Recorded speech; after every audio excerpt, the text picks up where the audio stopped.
निर्जला एकादशी आज व्रत की कथा, इतिहास और महत्व, उपवास में ध्यान रखें ये बातें। आशा है कि आप पूरा सुनेंगे और आपको पसंद आएगी। निर्जला एकादशी का व्रत ज्येष्ठ मास के शुक्ल पक्ष की एकादशी तिथि को किया जाता है। हिंदू धर्म में एकादशी व्रत का मात्र धार्मिक महत्व ही नहीं है, बल्कि ये व्रत मानसिक एवं शारीरिक स्वास्थ्य के नजरिए से भी बहुत महत्वपूर्ण है।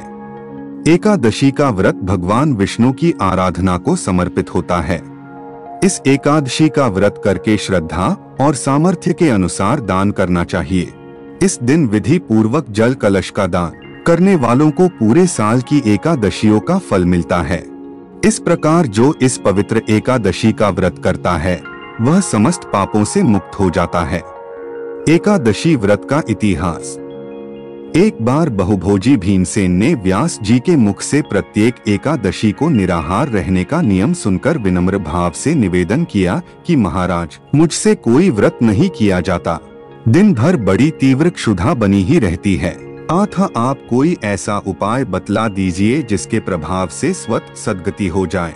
तब व्यास जी ने कहा कि तुमसे वर्ष भर की संपूर्ण एकादशी नहीं हो सकती तो केवल एक निर्जला कर लो, इसी से साल भर की एकादशी करने के समान फल हो जाएगा।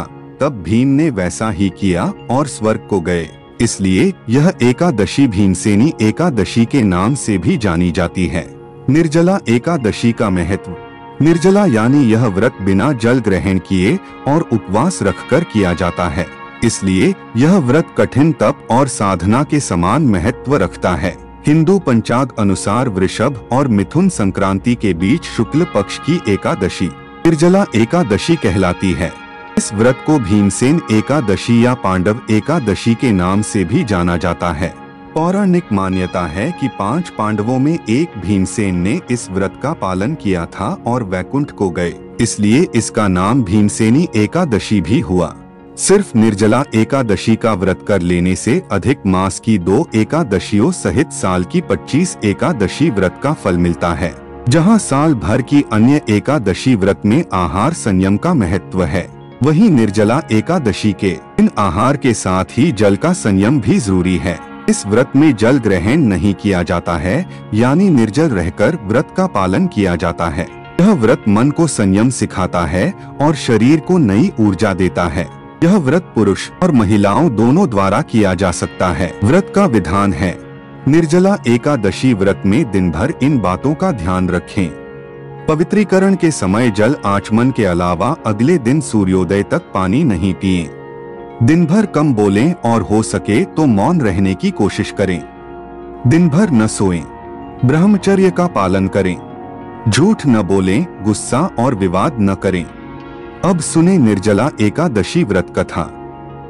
जब वेदव्यास ने पांडवों को चारों पुरुषार्थ धर्म, अर्थ, काम और मोक्ष देने वाले एकादशी व्रत का संकल्प कराया था, तब युधिष्ठिर ने कहा, जनार्दन, ज्येष्ठ मास के शुक्ल पक्ष में जो एकादशी पड़ती हो, कृपया उसका वर्णन कीजिए।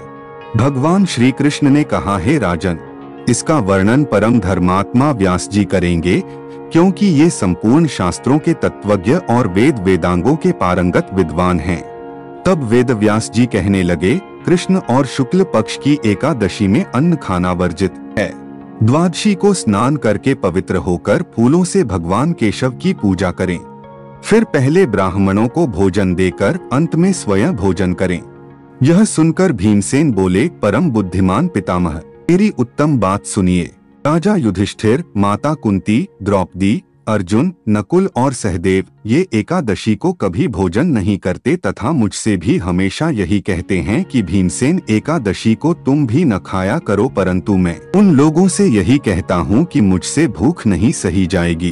भीमसेन की बात सुनकर व्यास जी ने कहा, यदि तुम नरक को दूषित समझते हो और तुम्हें स्वर्गलोक की प्राप्ति अभीष्ट है, और तो दोनों पक्षों की एकादशियों के दिन भोजन नहीं करना। भीमसेन बोले, महाबुद्धिमान पितामह, मैं आपके सामने सच कहता हूँ, मुझसे एक बार भोजन करके भी व्रत नहीं किया जा सकता, तो फिर उपवास करके मैं कैसे रह सकता हूँ। मेरे उदर में वृक नामक अग्नि सदा प्रज्वलित रहती है, जब मैं बहुत अधिक खाता हूँ तभी यह शांत होती है। इसलिए महामुनि, मैं पूरे वर्ष भर में केवल एक ही उपवास कर सकता हूँ, जिससे स्वर्ग की प्राप्ति सुलभ हो तथा जिसके करने से मैं कल्याण का भागी हो सकूं। ऐसा कोई एक व्रत निश्चय करके बताइए, मैं उसका यथोचित रूप से पालन करूंगा। व्यास जी ने कहा, भीम, ज्येष्ठ मास में सूर्य वृष राशि पर हो या मिथुन राशि पर शुक्ल पक्ष में जो एकादशी हो, उसका यत्न पूर्वक निर्जल व्रत करो। केवल कुल्ला या आचमन करने के लिए मुख में जल डाल सकते हो, उसको छोड़कर किसी प्रकार का जल विद्वान पुरुष मुख में न डालें, अन्यथा व्रत भंग हो जाता है। एकादशी को सूर्योदय से लेकर दूसरे दिन के सूर्योदय तक मनुष्य जल का त्याग करे तो यह व्रत पूर्ण होता है। इसके बाद द्वादशी को प्रभात काल में स्नान करके ब्राह्मणों को विधि पूर्वक जल और सुवर्ण का दान करे। इस प्रकार सब कार्य पूरा करके जितेंद्रिय पुरुष ब्राह्मणों के साथ भोजन करें। वर्ष भर में जितनी एकादशियां होती हैं, उन सब का फल इस निर्जला एकादशी से मनुष्य प्राप्त कर लेता है, इसमें तनिक भी संदेह नहीं है। शंख, चक्र और गदा धारण करने वाले भगवान केशव ने मुझसे कहा था कि यदि मानव सबको छोड़कर एकमात्र मेरी शरण में आ जाए और एकादशी को निराहार रहे तो वह सब पापों से छूट जाता है। कुंती नंदन, निर्जला एकादशी के दिन श्रद्धालु स्त्री पुरुषों के लिए जो विशेष दान और कर्तव्य विहित हैं, उन्हें सुनो। उस दिन जल में शयन करने वाले भगवान विष्णु का पूजन और जलमयी धेनु यानी पानी में खड़ी गाय का दान करना चाहिए। सामान्य गाय या घी से बनी गाय का दान भी किया जा सकता है। इस दिन दक्षिणा और कई तरह की मिठाइयों से ब्राह्मणों को संतुष्ट करना चाहिए। उनके संतुष्ट होने पर श्रीहरि मोक्ष प्रदान करते हैं। जिन्होंने श्रीहरि की पूजा और रात्रि में जागरण करते हुए इस निर्जला एकादशी का व्रत किया है, उन्होंने अपने साथ ही बीती हुई 100 पीढ़ियों को और आने वाली 100 पीढ़ियों को भगवान वासुदेव के परम धाम में पहुंचा दिया है। निर्जला एकादशी के दिन अन्न, वस्त्र, गौ, जल, शया, सुंदर आसन, कमंडलू तथा छाता दान करने चाहिए। जो श्रेष्ठ तथा सुपात्र ब्राह्मण को जूता दान करता है, वह सोने के विमान पर बैठकर स्वर्ग लोक में प्रतिष्ठित होता है। जो इस एकादशी की महिमा को भक्ति पूर्वक सुनता अथवा उसका वर्णन करता है, वह स्वर्ग लोक में जाता है। अमावस्या को सूर्य ग्रहण के समय श्राद्ध करके मनुष्य जिस फल को प्राप्त करता है, वही फल इस कथा को सुनने से भी मिलता है।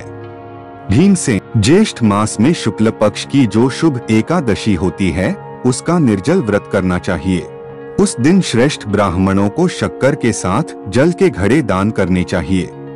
ऐसा करने से मनुष्य भगवान विष्णु के समीप पहुंचकर आनंद का अनुभव करता है। इसके बाद द्वादशी को ब्राह्मण को भोजन कराने के बाद स्वयं भोजन करे। जो इस प्रकार पूर्ण रूप से पाप नाशिनी एकादशी का व्रत करता है, वह सब पापों से मुक्त हो आनंदमय पद को प्राप्त होता है। यह सुनकर भीमसेन ने भी इस शुभ एकादशी का व्रत आरंभ कर दिया। आप सभी भक्तों से आशा करता हूँ कि इस निर्जला एकादशी व्रत की संपूर्ण जानकारी व्रत कथा से बहुत प्रसन्न होंगे। दोस्तों, हमारी वीडियो अगर पसंद आई हो तो एक लाइक और शेयर जरूर कर दें। हो सके तो हमारे इस चैनल को सब्सक्राइब कर लें।